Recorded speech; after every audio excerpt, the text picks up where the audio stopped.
El tema nieblas, ¿no? Estábamos mirando el tema nieblas, ¿no? El tema de los tipos de niebla, radiación, advección orográfica. Habíamos visto lo que era la niebla de radiación, que casi prácticamente no necesita nada de viento a calmo para que esta niebla se mantenga. Es una niebla que se disipa muy rápidamente a la salida del sol. Es muy leve, no ocupa mucho lugar en altura, ¿no? Pero a medida del ras del piso, cuando un piloto está en un despegue, más que en un despegue, por ahí medio complicado, ¿no? Pero en un final de aterrizaje, por ahí la visibilidad se le va a reducir muchísimo. Y después tenemos las otras que necesitan de viento para formarse. Habíamos visto lo que era la niebla de advección, básicamente la niebla que viene desde el mar, cuando tenemos aire húmedo que eh, sopla sobre superficies frías, ¿no?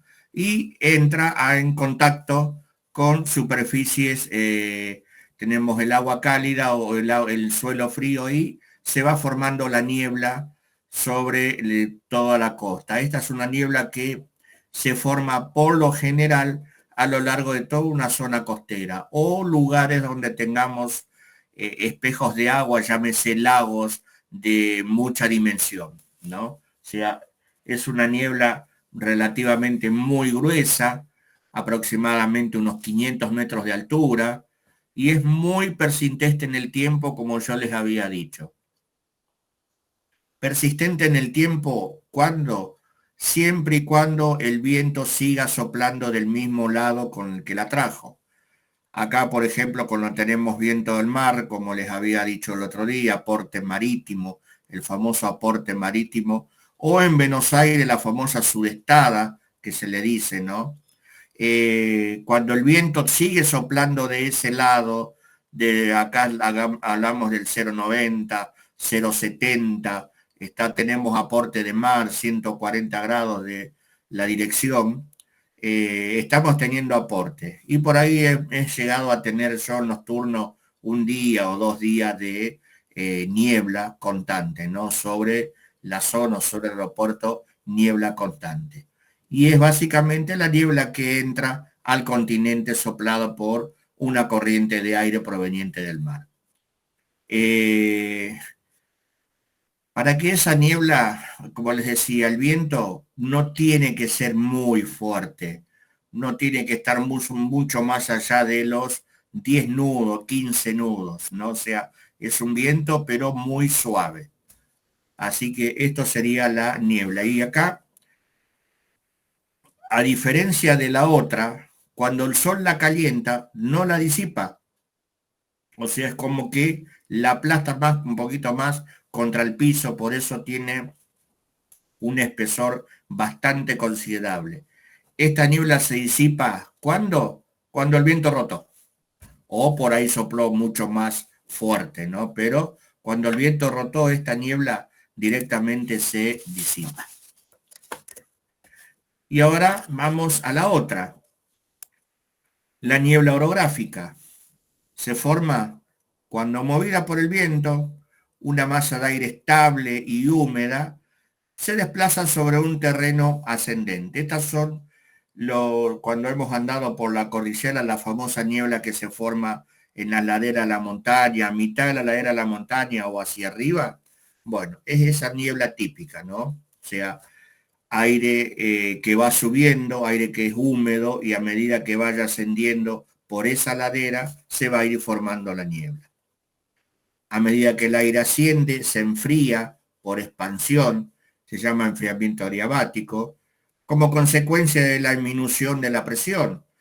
Como tenemos una masa de aire que va ascendiendo, la presión sabemos que va descendiendo con la altura.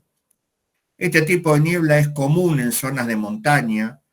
Para que se forme este tipo de niebla es necesario que corra el suficiente viento para mantener continuo el movimiento ascendente del aire a lo largo de la pendiente. O sea, esta la tiene que ir llevando hacia arriba. Lo mismo pasa con la otra niebla de advección. Todos los demás tipos de niebla quedan comprendidos en el término general de nieblas de vaporización. Incluidas dentro de este grupo se encuentran las nieblas frontales, que son bastante comunes durante los meses de invierno y por lo general están asociadas con los sistemas de movimiento lento. ¿Cuál era la niebla frontal? ¿Se acuerdan cuando el otro día vimos frente frío y frente cálido? ¿No? O sea, son las nieblas que se forman básicamente cuando tenemos un frente cálido o un frente frío que se desplaza una masa u otra, y por ahí cuando tenemos precipitación, el contacto del agua fría con el agua cálida, por ahí puede llegar a producir un tipo de niebla bastante considerable. ¿Cuándo pasa esto? Cuando el frente pasó, directamente esa niebla se disipó, ¿no?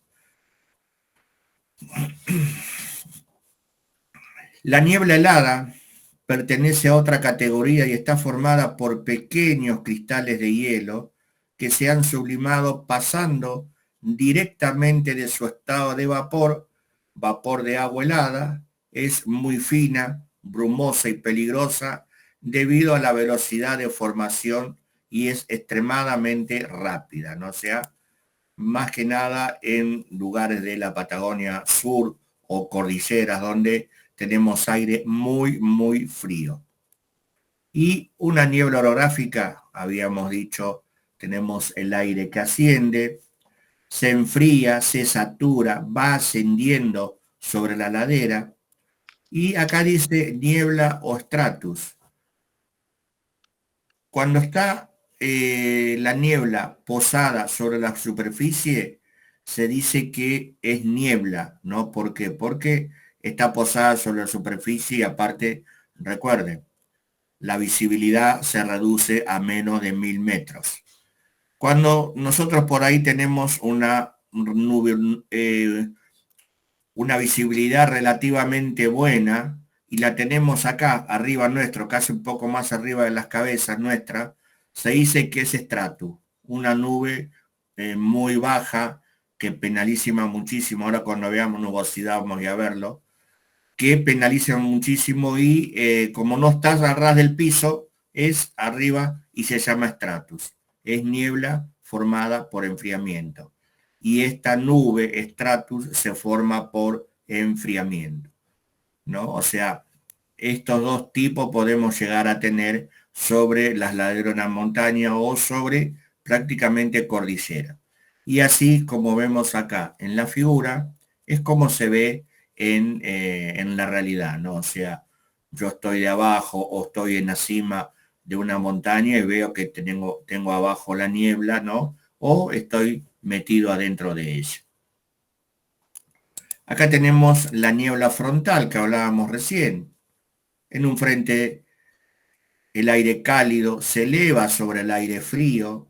La lluvia que cae sobre el aire frío que tiene una temperatura cercana a la de rocío puede evaporarse produciendo la niebla. Son muy espesas y generalmente persistente también en el tiempo.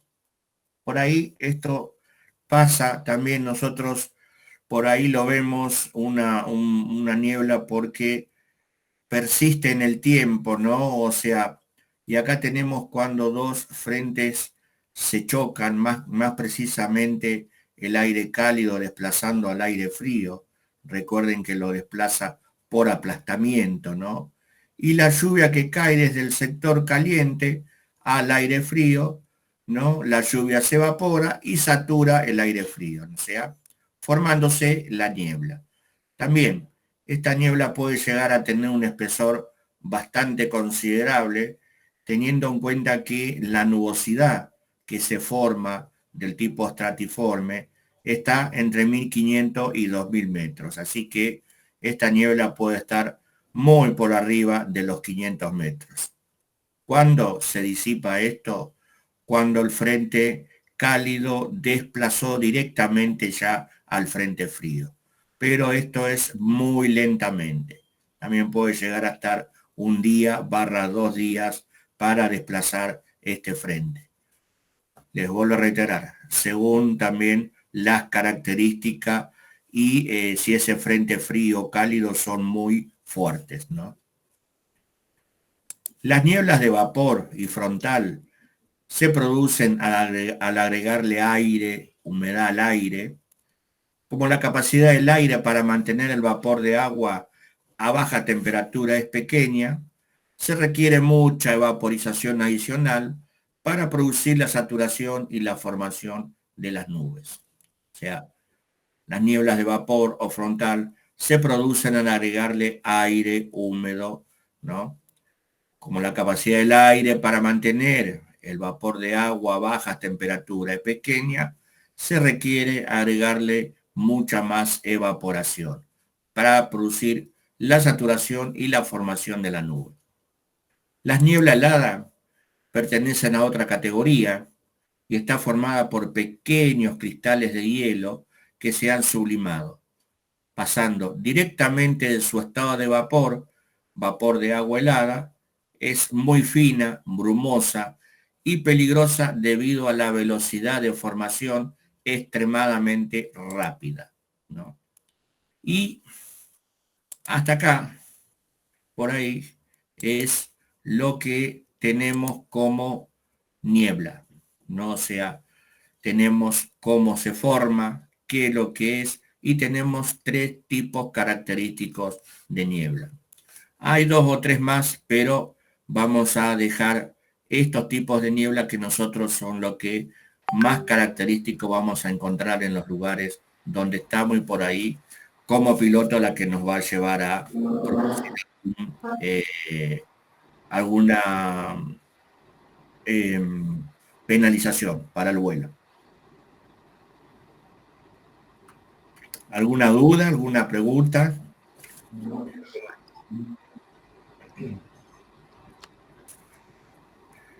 Bueno, seguimos entonces. Si tienen dudas, no hay ningún problema, ya saben.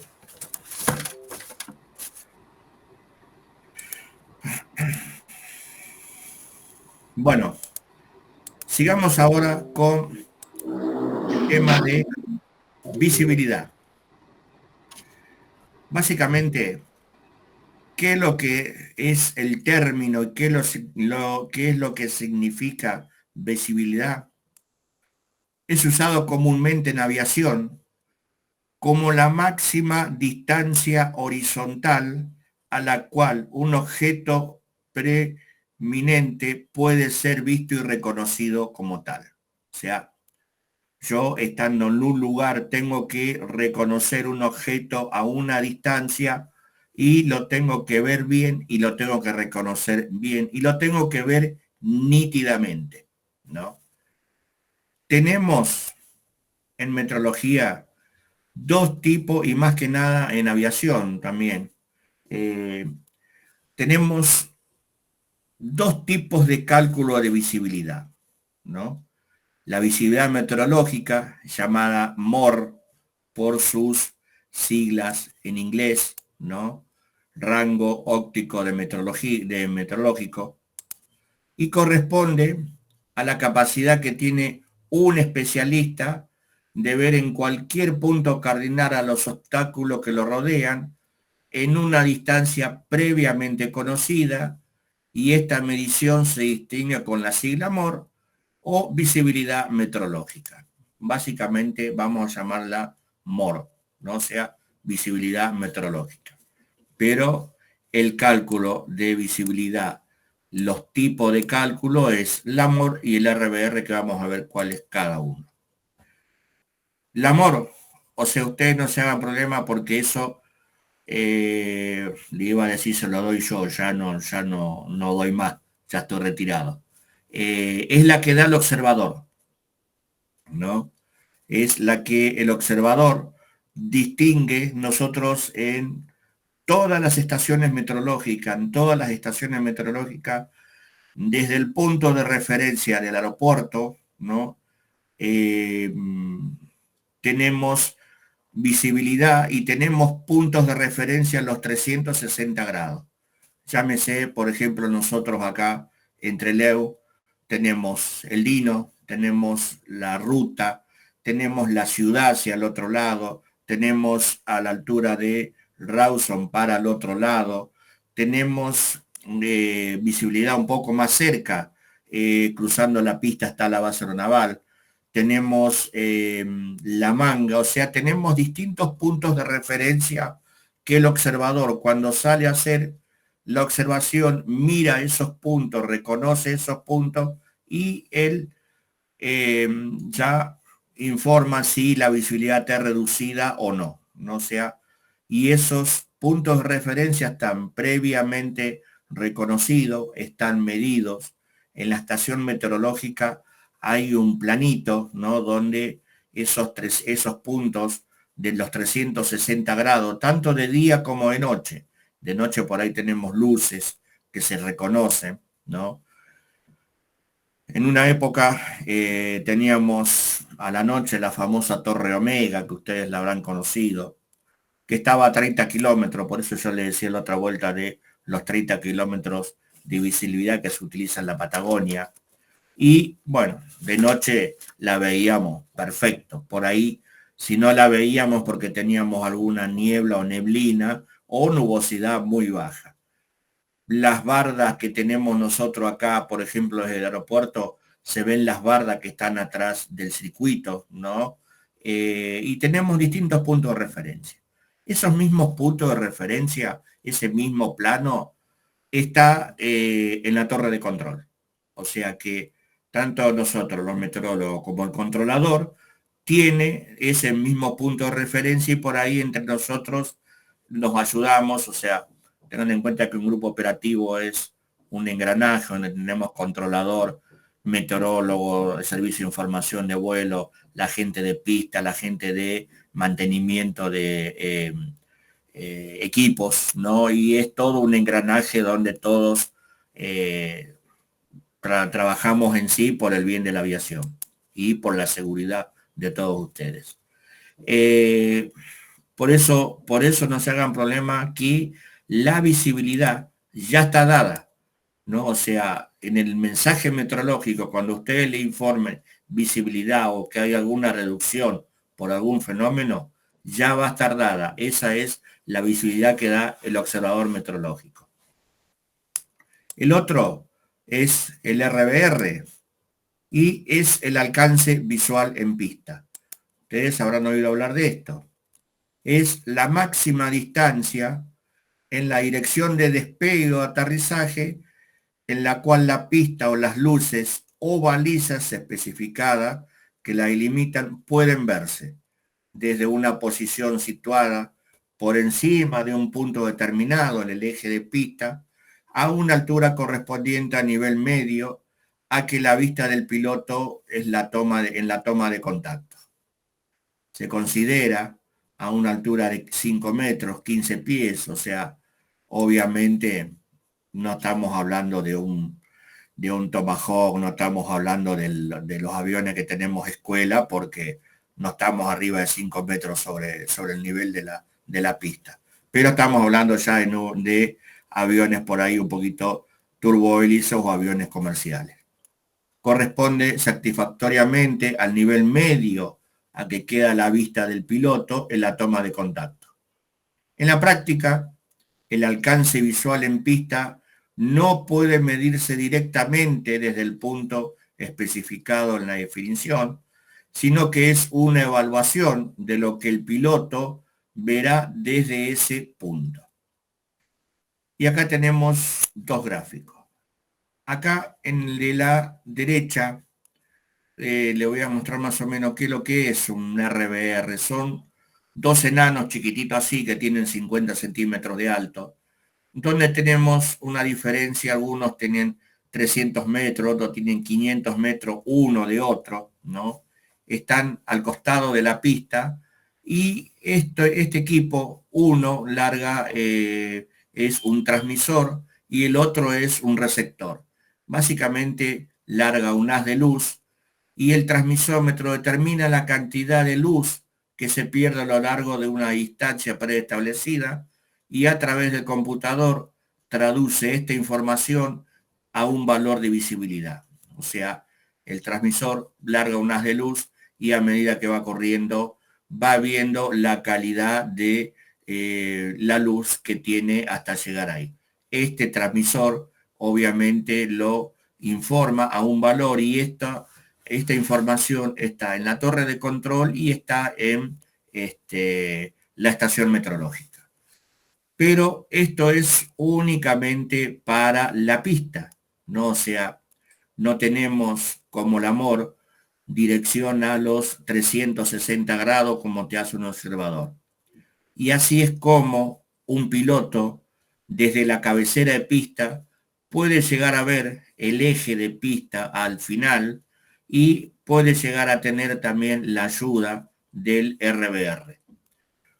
Ustedes saben y habrán visto que las pistas, las luces que tenemos en la pista, en los laterales y en el centro, Trelew no tiene luces en el centro, en el eje de pista. Aeroparque sí, Ezeiza también, sino que tenemos luces a los costados. Ustedes saben que estas luces están determinadas y tienen una distancia ya preestablecida, ¿no? O sea, en este caso vamos a hablar, yo me sitúo por lo que tengo acá en Trelew. A los costados de pista, cada una de las luces tienen 60 metros entre una y otra. O sea, ya cuando uno viene ya sabe que las luces laterales tienen entre una y otra, ¿no? Tienen 60 metros. Y entonces, por ahí, un piloto viendo y estando en el eje de pista a punto de despegar, y por ahí va sacando una, dos, tres, va contando y vamos viendo cuánto tiene en una carrera de despegue. Obviamente, esto en una carrera de despegue es mucho más fácil. En un final de aterrizaje es mucho más difícil. ¿Por qué? Porque la velocidad del avión, ¿no? Cuando venimos en un final de aterrizaje, estoy hablando de un avión comercial, cuando viene en un final de aterrizaje viene arriba de los 150 kilómetros, entonces la visibilidad se reduce muchísimo, tanto en niebla como tengamos algún fenómeno de lluvia. Por eso es el RBR y le está informando cuánto tiene de visibilidad. Obviamente, para aterrizar y despegar así, tenemos que ser pilotos comerciales y tiene que estar el avión y la tripulación habilitada para hacer este tipo de vuelo. Y de los RBRs, les decía que hay algunos que tienen entre 300 y 500 metros entre un enano y otro, nosotros le decimos porque tienen 50 centímetros, ¿no? Y por lo general, acá, ¿no? Nosotros tenemos en Trelew, por lo general se ponen los RBR en la cabecera instrumental, o sea, la cabecera que mayor se utiliza, en la cabecera instrumental está ubicado el RBR. O sea, acá en Trelew tenemos uno solo. Hay aeropuertos donde tienen mucho tránsito, por ejemplo, Aeroparque, Ezeiza, Córdoba, Mar del Plata, Bariloche, Salta, donde tiene un RBR en una cabecera y en la otra, ¿no? O sea, tienen dos en cada cabecera, o sea, uno en cada cabecera, perdón.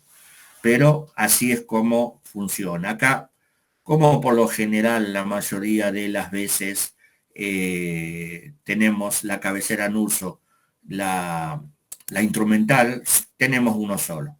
Y gracias a Dios que tenemos ahora uno porque yo muchos años estuve pidiendo que coloquen un RBR y bueno, en ese momento no nos daban bolilla, he hecho infinidad de informes y bueno, eh, ¿qué me contestaban? Que el informe en los 365 días del año, cuántos días yo tenía de niebla o cuántos días estaba el aeropuerto cerrado. Obviamente no llegaba ni a los 30 días, menos, entre 20, un promedio de 20 días por año yo tenía el aeropuerto cerrado por niebla o por nubosidad baja. ¿Qué me decían? Y hay aeropuertos que tienen 200, 250 días con niebla, entonces colocamos el RBR en esos aeropuertos y no en ustedes. Cuando haya plata, se le pondrá. Evidentemente, la plata se ve que apareció. Pero bueno, esas son dos cosas aparte. Pero para que sepan más o menos cómo es el tema de los RBR, incluso del ILS. Se colocó ILS acá en Trelew, junto con el RBR vino después, pero se colocó ILS acá en Trelew cuando se hizo la parte del aeropuerto nuevo, hará unos cuantos años atrás. Yo ya estaba por irme y bueno, se cambió todo el balizamiento y eh, se hizo la pista un poquito más larga y se cambió el balizamiento y se sacó el caucho y todo lo demás y ahí se colocó el ILS. Bien, sigamos con el tema de visibilidad. Ya sabemos que tenemos dos tipos de cálculo, el AMOR y el RBR. Vamos a ver lo que es el tema de visibilidad vertical o qué se considera visibilidad vertical. Es la que se obtiene perpendicularmente al horizonte hacia arriba o hacia abajo. Se considera aeronáuticamente que la visibilidad vertical es la distancia vertical a partir de la cual el piloto tiene visión de la pista. El techo de nube se usa como indicador de la velocidad vertical. Y acá el techo de nube que se usa como indicador de visibilidad vertical se lo da también el meteorólogo y está en el mensaje meteorológico. O sea, yo tengo un techo de nube relativamente bajo y estoy informando la altura y ahí estoy diciendo yo y estoy informando yo la visibilidad vertical. O sea, yo colocado hacia arriba informa la visibilidad vertical, la horizontal y la oblicua. Obviamente, la torre de control es relativo, ¿no? O sea, como les decía, nos ayudábamos entre controlador y meteorólogo, pero te puede dar una apreciación el controlador. ¿Por qué? Porque yo doy visibilidad a ras del piso, a nivel de superficie. Por ejemplo, la torre de control de Trelew está a 18 metros de altura y hay torres de control que están mucho más altas, ¿no? Creo que la de Córdoba está a 50 metros, la parte nueva, y estar mucho más alta, entonces por ahí nosotros podemos tener una niebla muy abajo y no es parámetro, o sea, lo podemos utilizar como referencia y sí, por ahí el controlador me puede decir, mira, no veo así o allá se ve un poquito mejor, pero yo siempre la visibilidad que se da es la que se da a ras del piso. Y después tenemos la que da el piloto, la visibilidad horizontal, o sea, la que tenemos el piloto, la que ve hacia adelante, y la oblicua, la que está al final de a 45 grados, la que ve hacia abajo, ¿no? Y acá, en la oblicua, es la que mide entre la vertical y el horizonte. La oblicua es la distancia de la cual un piloto, mirando a lo largo de la senda de planeo, puede ver la pista, ¿no?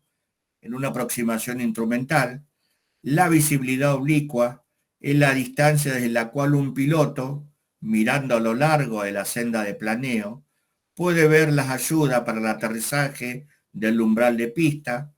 También se conoce como visibilidad de aproximación. Cuando el cielo está despejado, la visibilidad oblicua es mayor que la visibilidad horizontal, pues esta queda reducida por el polvo cercano al suelo o alguna niebla muy débil. Lo mismo ocurre si hay una capa de niebla baja.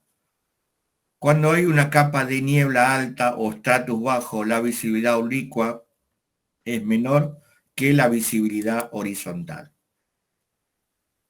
¿Y a qué venimos con esto?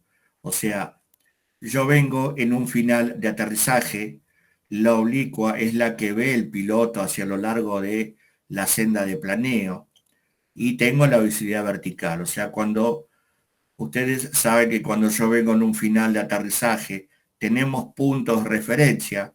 Hagamos de cuenta que acá tenemos la cabecera de pista.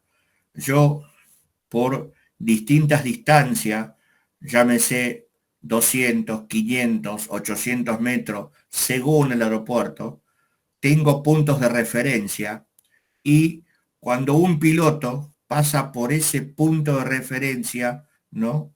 sea este, sea esto, sea mucho más lejano, se dice que tiene que ver la pista, ¿no? O sea, si yo pasando por un punto de referencia no veo la pista, debería hacer escape. Digo debería porque en algunos puntos algunos pilotos no lo hacen, ¿no? Y se lo digo con conocimiento de causa que tengo más de 35 años en aeropuerto. Y algunos por ahí pasan por acá y sí, tengo buena visibilidad, pero por ahí hice 50 metros y no veo nada. Sé que estoy en el ángulo, sé que estoy en el ángulo de planeo, en el ángulo de eje, pero no veo nada. Bien, esta es la visibilidad oblicua, ¿no? O sea, la que ve un piloto a lo largo de la senda de planeo. O sea, cuando pasa por los puntos de referencia que tiene marcado cada aeropuerto, tiene que ver la pista, si no, debería ser escape. Digo, debería, ¿eh? Eso ya queda a criterio del piloto. O sea, eso queda a criterio de ustedes. Obviamente yo se lo doy como información, pero ustedes como piloto privado no van a volar con una niebla, como hablábamos el otro día, ¿no? Después tenemos la visibilidad predominante, ¿no? ¿Qué es la visibilidad predominante? Es la máxima visibilidad que es común en todos los sectores, no necesariamente contiguos, que comprenden más de la mitad del círculo del horizonte, o sea, que suman más de 180 grados. Y acá yo le puse la rosa de los vientos de 8 direcciones, porque para la visibilidad predominante se utiliza esta rosa de los vientos, de 8 direcciones. ¿Qué es lo que yo estoy queriendo decir con esto? Y esto también lo da el observador, y esto por ahí se ve en los mensajes meteorológicos. Yo estoy ubicado en el aeropuerto, estoy en el campo de observación, y por ahí yo al norte, ¿no? Veo que tengo un banco de niebla. Digamos, estoy teniendo 2.000, 3.000 metros de visibilidad hacia el norte. O sea, yo estoy parado y hacia el norte veo que tengo 2.000, 3.000 metros de visibilidad. Pero hacia el sur, o no, hacia el sur, tengo muy buena visibilidad. Entonces, yo en el mensaje meteorológico voy a informar norte 3.000 metros, sur 10 kilómetros o cuádruple 9 o la visibilidad que tenga. Esto es siempre, siempre el observador utiliza este criterio, o sea, lo que yo tengo al frente y lo que yo tengo atrás mío, no lo que por ahí yo puedo tener al norte y tenga, mire hacia el oeste o hacia el oeste, hacia el este o hacia el oeste, no, no, no. Lo que yo tengo al frente y lo que yo tengo atrás. Así, por ejemplo, yo estoy ubicado mirando hacia el este, ¿no? O hacia el oeste, lo que sea, y también tengo visibilidad reducida por bancos de niebla, por humo. Acá en Trelew, nosotros en una época, antes que se haga el GIRSU, ¿no? Que es el tema del basural, nosotros acá atrás cerca teníamos un basural. Y a la media tarde, a esta hora, siempre lo prendían y a la noche teníamos, cuando teníamos viento a la costa, el humo se nos venía encima. Y por ahí una de las cabeceras no veía nada. Entonces nosotros poníamos visibilidad que se llama visibilidad predominante o visibilidad por sectores. O sea, yo informaba al este tenía 2.000 metros humo y al oeste tenía buena visibilidad. O sea, eso es lo que se llama visibilidad predominante. O sea, esto es para información de ustedes, pero esta visibilidad también la da el observador meteorológico y es la que está en los mensajes meteorológicos, o sea, se da este tipo de visibilidad. Y bueno, habíamos hablado de la predominante, de la vertical y cómo se hace para medir medir la visibilidad en un aeropuerto. Y eso lo van a tener ustedes en el mensaje. O sea, yo le di cómo se toma. Lo único que ustedes por ahí es el tema del RBR, que es de los pilotos. Bien, ¿alguna duda, alguna pregunta? Bien, vamos bien. Bueno. Creo que, no sé si Hernán, alguno dijo si se escucha. Hernán.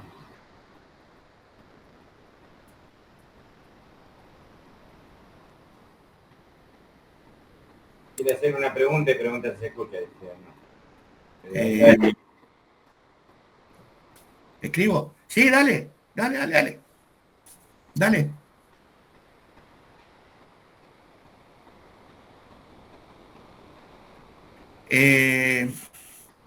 Esos datos ya los tenés. O sea, como te decía, esos datos te los da el observador meteorológico. O sea, el dato de visibilidad te lo da el observador meteorológico. Cuando vos estás en un aeropuerto o vos ves un mensaje, vas a ver 1000 metros, 2000 metros, 3000 metros, niebla, lluvia, llovina, la visibilidad te la da el observador meteorológico. Esa información se la pasa a la torre de control. O sea, vos cuando vas a rodar a cabecera, por ejemplo, ahora vas a rodar a cabecera y decís, bueno, te van a pasar la temperatura con EH y la visibilidad. O sea, esa información ya la tenés, ya la tenés. Lo que vos tenés que ver es la otra, la que vos ves al final, cuando vos venís en un final de aterrizaje, la que ves hacia adelante. Obviamente, como piloto privado, te vuelvo a reiterar, vas a tener que volar con buena visibilidad. Esto cuando por ahí, si ustedes siguen haciendo carrera, en la parte comercial, cuando vas a un aeropuerto instrumental, ¿no? Igual les vuelvo a reiterar. Hay aeropuertos, nosotros no, Trelew no, pero hay aeropuertos, por ejemplo, Aeroparque y Ezeiza, que se aterriza con visibilidad cero, pero viene volando por instrumento, viene volando con el ILS, ¿no? O sea, viene volando y aterriza con visibilidad cero. Eh, Obvio que eso, primero que la aeronave tiene que estar con habilitado y tener el instrumental adecuado. Y el personal, los pilotos, la tripulación, tiene que estar habilitada para eso también. O sea, no es que decir, bueno, yo por ahí voy ahí, está cerrado Aeroparque, bueno, no, me meto igual. No, no, no, no, no es tan así. Ni siquiera los aeronaves comerciales. Obviamente un piloto de aerolínea de Shenmar, cualquiera, ¿no? O sea, puede aterrizar, puede aterrizar, pero están habilitados, están habilitados. Bueno, acá me dice que vamos a terminar en 15 minutos. Eh, Son menos cuartos. El otro tema que viene ahora, ¿no? O sea, que terminamos ya con lo que es visibilidad, eh, es el tema nube. Y acá vamos a meternos y por ahí yo les digo, les pido, cerramos acá, volvemos a las 7. Les parece y me van a tener que marcar ahí los puntos. Vamos a hablar y vamos a empezar con algo importantísimo que es el tema nubes, ¿no? Básicamente, ¿qué es lo que es una nube? Consiste en un conjunto visible de diminutas gotas o cristales de hielo suspendido en la atmósfera. Las nubes se forman, una de las formaciones básicas, se forman cuando el aire se va calentando, sea por irradiación terrestre. Y acá por ahí muchos dicen que consisten en diminutas gotas o cristales de hielo y uno dice, bueno, una nube es vapor de agua. No, no es vapor de agua. Recuerden que el vapor es inoloro e incoloro. Yo lo tengo en el aire, ¿no? Pero no lo veo, no lo siento, salvo que tenga mucha humedad como una niebla o esté caminando dentro de una niebla. Básicamente, es el conjunto visible ya pasó al otro estado. Ahí está, otra vez de vuelta. Ya pasó al otro estado, ¿no? Lo que es el tema de el vapor de agua. Ya estamos, cuando vimos las componentes, ¿no? Los ciclos del agua, habíamos visto y ya estamos, ya dejó de ser vapor de agua para convertirse en gota o cristales de hielo que están suspendidas en la atmósfera. A medida que se va calentando el aire, sube, se eleva hasta lo que se llama el punto de rocío, que será cuando se condense el vapor de agua en muy pequeñas gotas de agua o cristales de hielo. O sea, es lo que les estaba diciendo recién. Pasamos ya al otro estado. Estas gotitas que tienen formas esféricas son muy chiquititas, ¿no? Miden entre 0,1 y 0,4. Es para que ustedes tengan una idea, cuando nosotros agarramos un rociador y apretamos un rociador, esas pequeñas gotitas de agua casi imperceptibles, así es lo mismo en el aire. Están en continuo movimiento, al encontrarse suspendidas en el aire y al verse sometido a corrientes ascendentes, por lo que chocan unas con otras y se van agrupando. Esas pequeñas gotitas de agua van a ir ascendiendo porque tienen corrientes de aire que las van llevando hacia arriba y va a llegar un momento en que tenemos el nivel de condensación que habíamos dicho acá. Vieron que habíamos hablado del gradiente vertical de temperatura. El gradiente vertical de temperatura es el descenso de temperatura con altura. Bueno, a medida que yo voy ascendiendo, el aire se va enfriando. Entonces, si yo tengo vapor de agua, a medida que va ascendiendo se va enfriando o se va condensando y se van formando esas pequeñas gotitas de agua. Esas pequeñas gotitas de agua se van a ir agrupando una entre sí, son muy pequeñas, muy pequeñas, pero se van agrupando alrededor de qué? De lo que nosotros llamamos grupos o grupos de condensación, ¿no? O sea, partes de condensación, que era lo que habíamos hablado de pequeños microorganismos que están en el aire que no los vemos, que puede ser sal en los océanos, pequeñas partículas de polvo, de humo, entonces se van adhiriendo a esas partículas, a esos núcleos de condensación. Dependiendo de las condiciones atmosféricas, se puede producir un aumento en su espesor de manera que las haga precipitarse. O sea, las condiciones que tengamos, esa nube va a seguir creciendo, evolucionando hasta llegar a precipitación.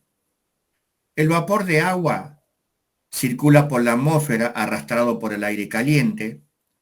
Cuando el aire se enfría, no puede contener el vapor de agua y entonces se condensa.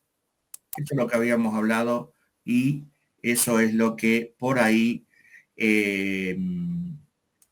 hablamos en clases anteriores.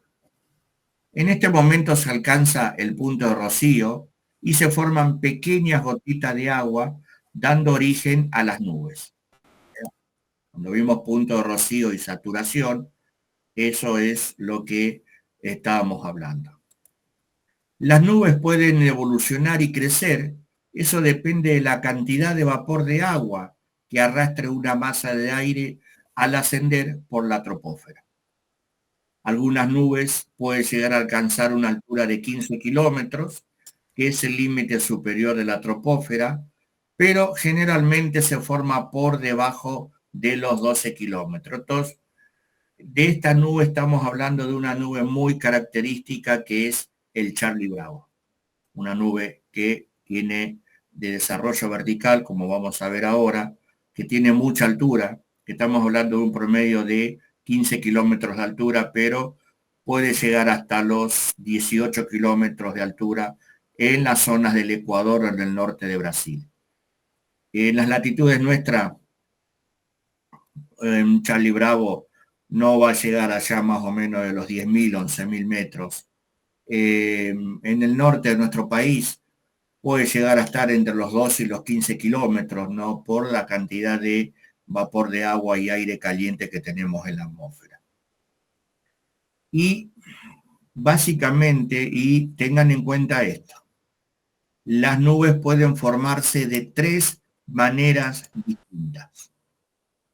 Una de ellas es por ascenso orográfico. La masa de aire caliente y húmeda choca contra una montaña.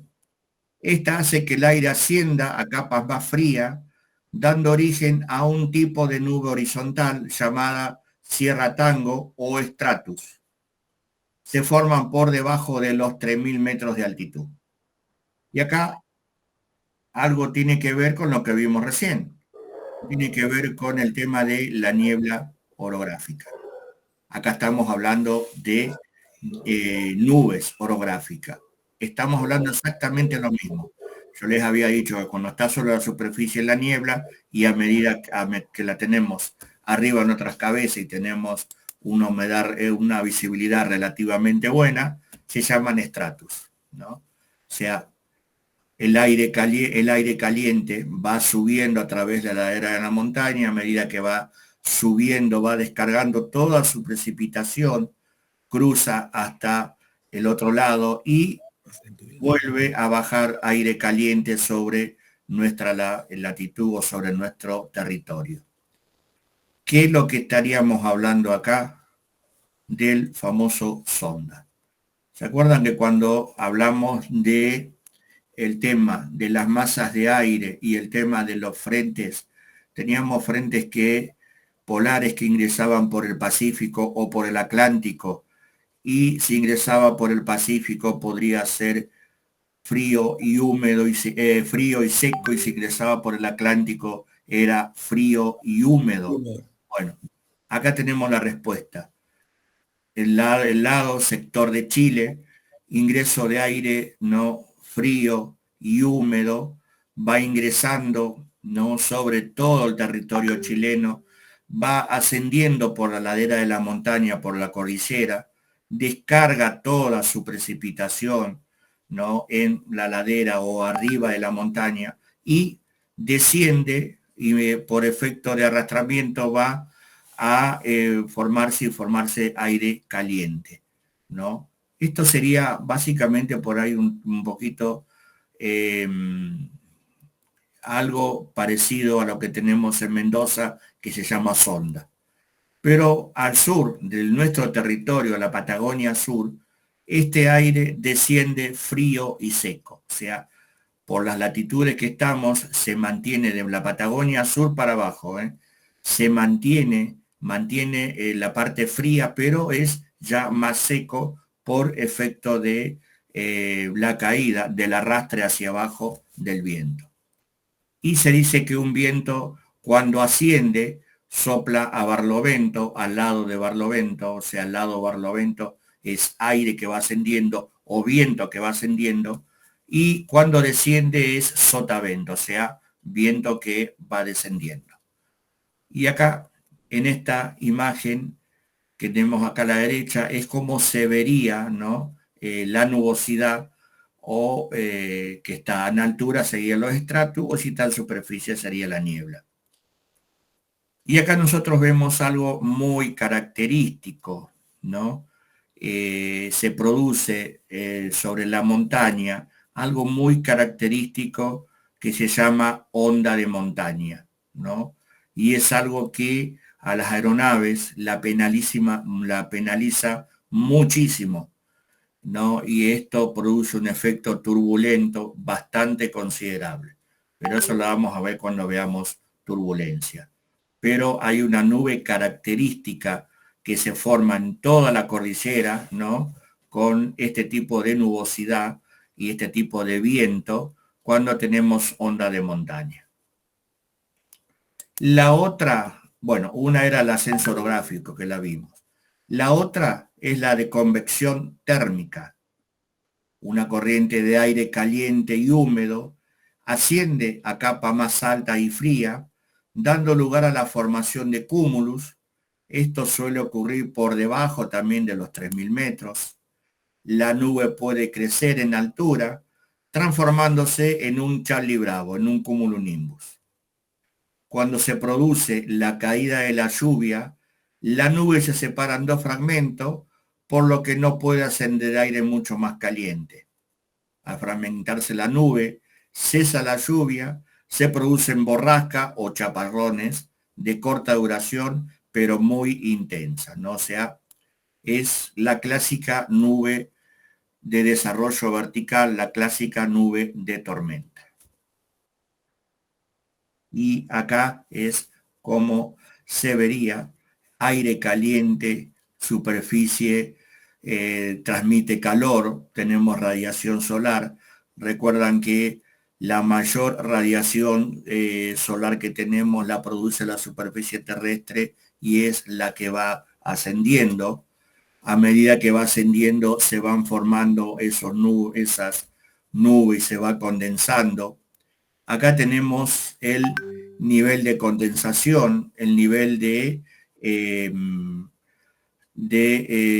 cambio de temperatura cuando ya empieza a enfriarse, y tenemos lo que se llama la famosa o nube de desarrollo vertical. Y así es como es un cúmulo, una nube de desarrollo vertical.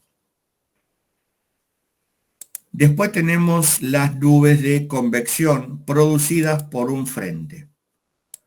Cuando vimos frente frío y frente cálido, yo les mostré que había tipos de nubosidades características. En una es nubosidad comuniforme, en la otra es nubosidad tipo nimbus stratus, y en otra, en el frente estacionario, los dos tipos de nubes, ¿no? La de desarrollo vertical y la de estratiforme. Las nubes de convección producidas por un frente, los frentes son zonas de contacto entre dos masas de aire que tienen distinta temperatura y densidad. Si una masa de aire caliente y húmeda en movimiento choca contra una masa de aire frío, se forman nubes horizontales llamadas nimbostratus o November Sierra. Está aproximadamente, acá estamos hablando siempre de promedio, en altura, de 3 kilómetros. Cuando hablamos de esa altura estamos hablando de la base de la nube, ¿eh? Alto stratus a 5.000 metros o Cirro Stratus, o sea, Charlie Sierra, a 10 kilómetros de altura. Los nimbostratus y el alto stratus, November Sierra y Alfa Sierra, producen generalmente lluvia. Acá tenemos las abreviaturas, yo acá no lo tengo, pero se los voy a mandar, que nosotros no tenemos que acostumbrar. O sea, yo acá le hablé de nimbostratus, que la abreviatura es November Sierra, le hablé de alto stratus, que la abreviatura es Alfa Sierra, le hablé de Charlie Bravo, del cumulonimbus, ¿no? Y nosotros tenemos que acostumbrarlo a hablar con los símbolos, ¿no? Con las abreviaturas de los símbolos. ¿Por qué? Porque nosotros en los mensajes meteorológicos, principalmente en Aramaic, lo vamos a encontrar así. Vamos a decir, por ahí en el mensaje va a decir, tenemos 4 octavos o 5 octavos de nimbostratus o November Sierra. Pero eso es cuando veamos el tema de los mensajes. En cambio, los cirrus indican buen tiempo si no se mueven deprisa. Cuando una nube de aire frío que se desplaza choca contra una masa de aire caliente, se forma el Charlie Bravo. ¿Por qué? Porque esa nube está obligada a subir, esa corriente de aire cálida está muy obligada a subir muy rápidamente. Y así es como habíamos visto también cuando vimos los frentes, tenemos aire frío, aire cálido.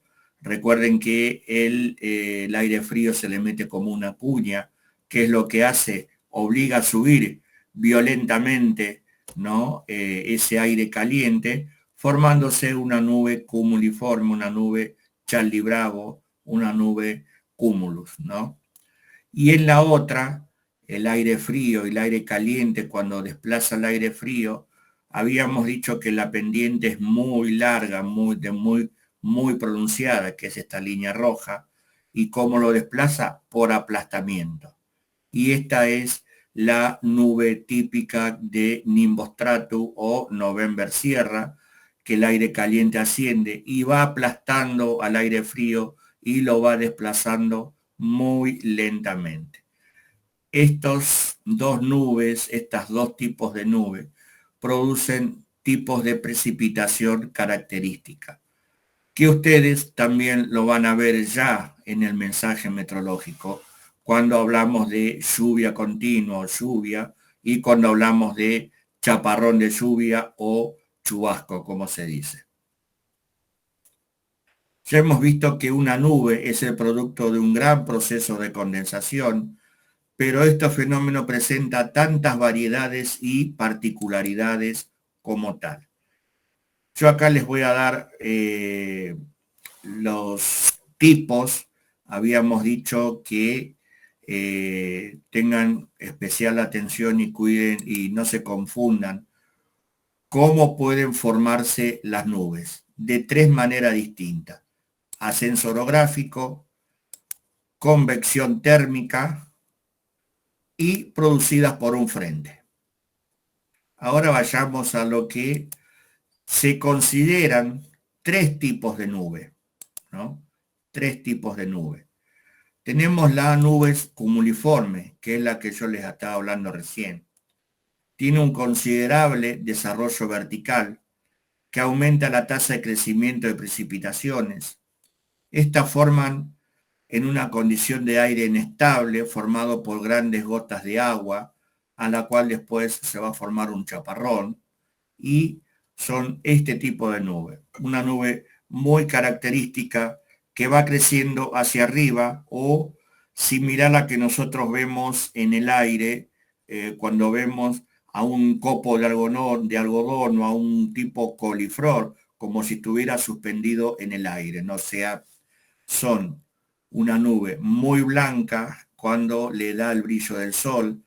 Esta nube, tengan en cuenta que tiene corrientes ascendentes. ¿Por qué? Porque se va formando la nube, porque la palabra lo dice, son por convección térmica, como hablamos recién. Ese aire va subiendo y acá dentro de la nube tenemos mucha turbulencia, se suelen formar muchas turbulencias. Por eso no es conveniente, no es conveniente en un avión chico, en un avión escuela como los que tenemos tanto acá como en Madrid, cuando tenemos este tipo de nube, cruzarla o decir, bueno, la atravieso. No, porque recuerden que los aviones escuela que tenemos son no es para que aguante mucha turbulencia. Y estas nubes cuando se van formando tienen mucha turbulencia. Incluso yo la otra vuelta acá le estaba diciendo a los alumnos, más que nada al curso que está terminando ahora de piloto privado, que veíamos cómo esa nube se iba inflando hacia arriba y esta nube es como que yo de abajo le voy, es como si tuviera un gran inflador y es como que yo la voy inflando y la nube se va inflando hacia arriba, ¿no? O sea, eh, tengo un par de videos y ojalá yo voy a ver ahora cómo los puedo subir para que ustedes lo vean, ¿no? O sea, que esa nube se va inflando hacia arriba y son nubes de desarrollo vertical. Son los famosos Charlie Bravo, que pueden llegar a formarse un Charlie Bravo o no, o pueden llegar a quedar así, según la característica que tengamos. Y les decía que se ven brillantes, ¿no? A través del sol, blanco, un blanco muy lindo, por eso se semejan a copos de algodón. Y por ahí abajo de la nube, vemos como una parte grisácea o negra. ¿Qué es lo que decimos? Que esa nube está cargada de agua o se está cargando de agua, ¿no? O sea, esas pequeñas gotitas que van metiéndose dentro de la nube, que van chocando una con otra, que se van formando con los núcleos de condensación, ¿no? Se van adhiriendo, se va formando esa gotita de agua y están en suspensión y están acá hasta que llega un momento de que esa gotita de agua ya es muy grande y por propio peso cae. Ahí tenemos lluvia, ¿no? O sea, por eso los meteorólogos cuando seguimos este tipo de nube o se va siguiendo ese tipo de nube y ya vemos la característica grisácea tirando a negro, nosotros decimos que esa nube está cargada de agua, ¿no? O sea, que en cualquier momento puede llegar a precipitar.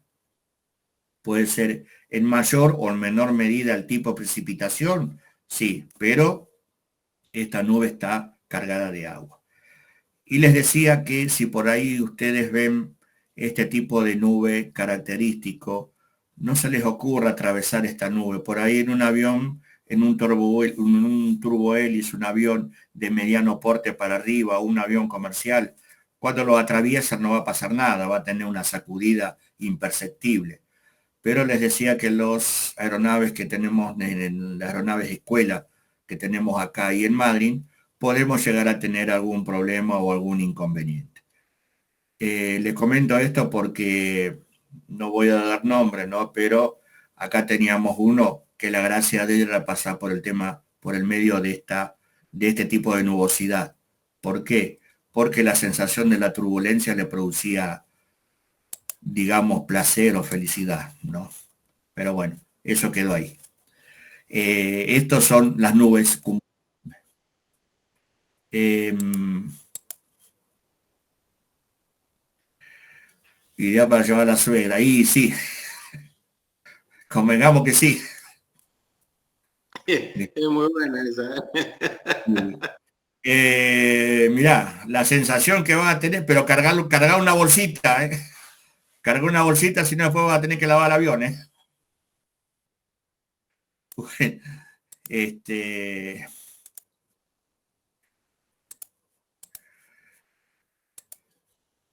el otro tipo de nube son las nubes estratiformes. ¿Y cuáles son las nubes estratiformes?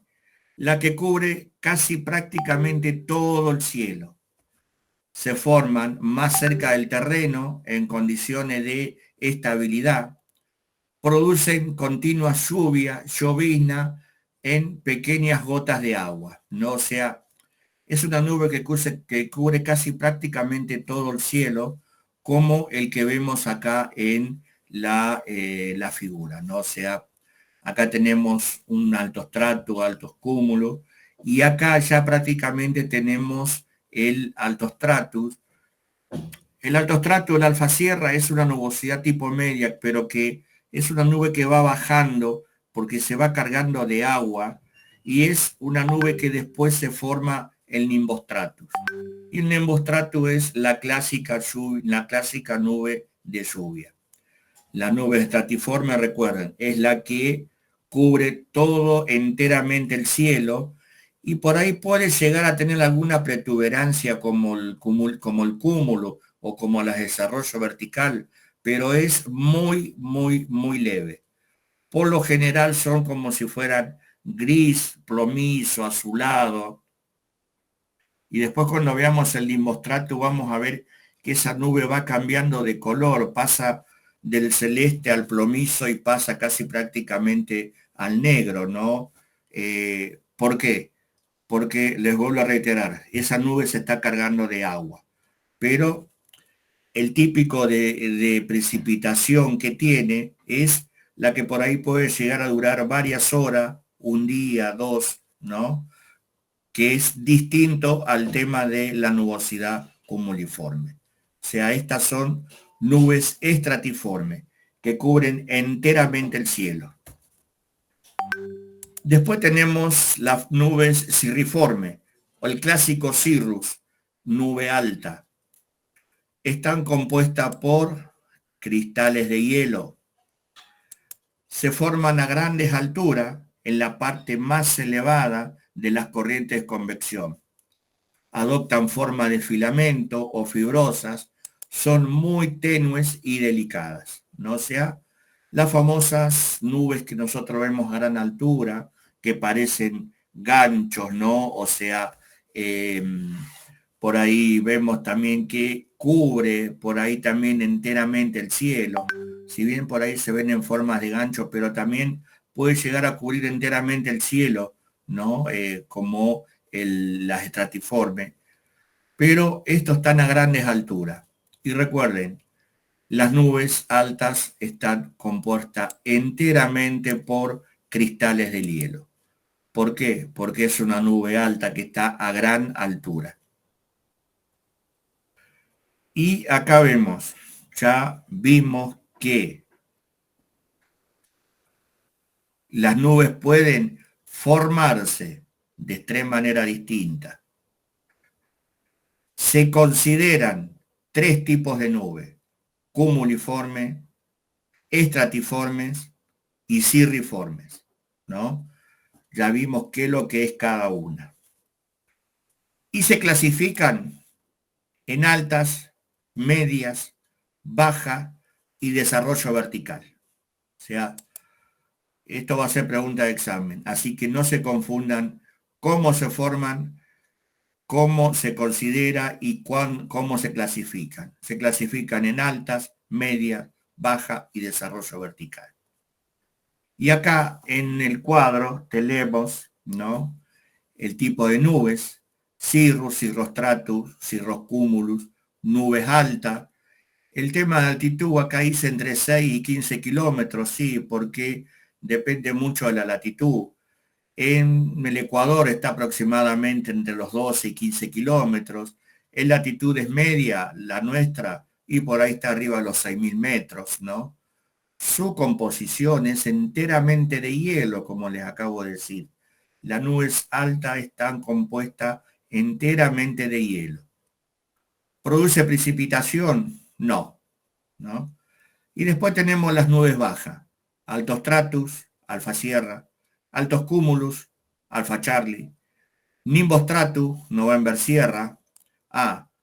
Acá, el cirrus, Charlie India; cirrus stratus, Charlie sierra; cirrus cúmulus, Charlie Charlie. Así son los símbolos, después yo se los voy a mandar. Altos stratus, alfa sierra; altos cúmulus, alfa Charlie; nimbus stratus, November sierra. Estas son las tres típicas nubes medias. También la altitud entre 4 y 7.000 metros, ¿no?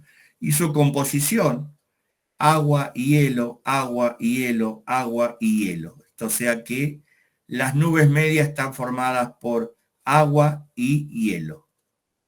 ¿El alfa sierra puede llegar a producir precipitación? Sí, ocasionalmente. Lluvia y nieve, muy débil, muy ocasional. La masa de aire tiene que estar muy fría para que produzca ese tipo de precipitación. Lo mismo con el alto cúmulo. ¿El nimbus stratus produce precipitación? Sí, lluvia, nieve abundante y continua, ¿no? El Nimostrato, el November Sierra, es una nube que yo les había dicho que se va cargando de agua, y una nube que tiene la característica de que va bajando en altura. Por eso acá lo ponen entre 2 y 7.000 metros, o sea, 7.000 metros lo que puede llegar, pero lo ponen acá a 2.000 metros. ¿Por qué? Porque esa nube puede llegar a descender al formarse gotas de agua, pero tiene un espesor muy considerable. Es una nube que tiene un espesor muy considerable y es una nube muy peligrosa para volar adentro de esa nube. ¿Por qué? Porque está compuesta de agua y hielo. O sea, puede tener agua en su base y de la mitad de la nube hacia arriba puede tener formación de hielo o podemos llegar a encontrar hielo muy severo. Por eso no es conveniente volar dentro de esta nube. Aviones chicos van a volar abajo de esta nube. Aviones de mediano porte, turbohélice o aviones comerciales atraviesan esa nube, no tienen ningún inconveniente. No hay ningún inconveniente si yo la atravieso, pero volar adentro de esta nube es muy peligroso. Y más acá en la Patagonia. ¿Por qué? Porque una masa de aire húmedo y fría, abajo vamos a tener hielo, apenitas abajo, y ya a mitad de la nube vamos a tener hielo. Y es una nube de bastante considerable en su espesor, o sea, tengan en cuenta que es estratiforme, cubre casi todo el cielo, pero tiene un espesor bastante considerable que puede llegar hasta los 1000 metros, 1500 metros y más, ¿no? Después tenemos el Charlie Bravo, Cumulonimbus, Cumulus, Charlie Uniform, Stratos Cumulus, Sierra Charlie, Stratus, Sierra Tango. Y acá por ahí nos pone agua y hielo, agua y hielo, agua y hielo y agua. ¿Es Cumulonimbus? Sí, ¿no? Agua y hielo, ¿por qué? Porque es una nube de desarrollo vertical y en altura, y en altura vamos a ver que tiene formación de hielo. El cúmulo, como lo vimos, también. El estratocúmulo, y yo consideraría que está formada directamente por agua junto con el estratum, ¿no? O sea, están formadas directamente por agua. Pero principalmente las altas está formada por hielo, las medias agua y hielo, y vamos a considerar que las bajas están formadas por agua. El Charlie Bravo precipita, sí, lluvia, nieve, granizo, chubasco, que son chaparrones débiles o fuertes. El cúmulo, lluvia, nieve, churrasco, chubasco ocasional. El Sierra Charlie también, lluvia, nieve, débil, ocasional. El Stratus, llovizna, débil, nada más. El Stratus es esa nube característica cuando la veamos que tenemos esa lloviznita finita, esas gotas muy, muy finitas, ¿no? Que son imperceptibles, pero que molesta, moja mucho. Bueno, esa la vamos a encontrar en el estrato. Y acá tenemos un cuadro y préstenle la atención a este cuadro, ¿no? O sea, eh, porque por ahí se los pueden llegar a encontrar en algún lado. Acá tenemos la de desarrollo vertical, el Charlie Bravo, ¿no? Acá al costado vemos el tema de las alturas, está el metro y está en pie, ¿no? Y es una nube de bastante desarrollo vertical. Tenemos los cirrus, el Cirrus Cumulus, el Cirrostratus y el Cirrus, que son la famosa tipo gancho. Esto es que por ahí puede llegar a cubrir gran parte o parte del cielo. Y el Cirrus Cúmulo como si fueran pequeños algodoncitos a gran altura. El Altos Cúmulos también, ¿no? Medio parecido al Cirrus Cúmulo, pero Alfa Charlie, pero un poquito más grande. El Alto Stratus, y acá ya estamos hablando que cubre enteramente el cielo, y el Nimbus Stratus, que acá los tenemos en la mitad. En la mitad, ¿por qué? Porque yo les había dicho que si bien está catalogada como una nube media, no en todos los manuales, también se la considera una nube baja. O puede estar mitad baja y mitad alta, o como les había dicho, tiene un importante espesor. El Stratocumulus, el cúmulo, ¿no? Que esto puede llegar a ser un Charlie Bravo, sí, seguro, o puede quedarse ahí. Y el estrato, ¿no? Que está muy abajo y con el tema de la precipitación. Así es como en un cuadro, en un mural, lo vamos a ver. Las primeras de las tres familias, baja, media y alta, se clasifican además según la manera que se forman. Las nubes formadas verticalmente inestables son cúmulos en forma y apariencia de un coliflor. Las nubes formadas por aire enfriado,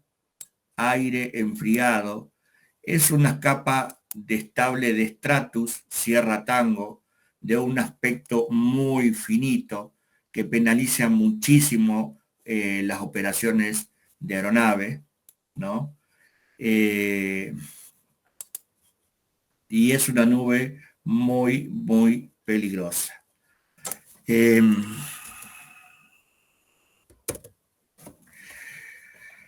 bien.